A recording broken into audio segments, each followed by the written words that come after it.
కార్బనాటిక్ LLC America ఆధారిత సంస్థ. ఇది అంతర్గత జలమార్గాలు, విమానయానం, పోర్ట్ అభివృద్ధి రంగాలకు చెందిన సంస్థ.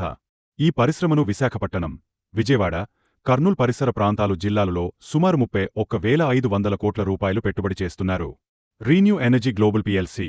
ఇది పునరుత్పాదక శక్తి, సౌర, గాలి, జలవిద్యుత్, గ్రీన్ అమోనియా రంగానికి చెందిన సంస్థ. ఈ పరిశ్రమను ఆంధ్రప్రదేశ్ వివిధ ప్రాంతాల జిల్లాలలో సుమారు 82,000 కోట్ల రూపాయలు పెట్టుబడి చేస్తున్నారు. ఈ ప్రాజెక్ట్ ద్వారా సుమారు 10,000కి పైగా ఉద్యోగాలు.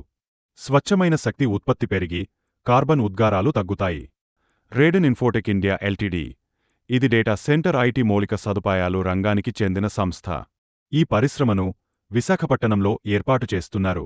భారీ డేటా సెంటర్ ప్రాజెక్టుల కోసం సుమారు 87,500 కోట్ల రూపాయలు పెట్టుబడి చేస్తున్నారు.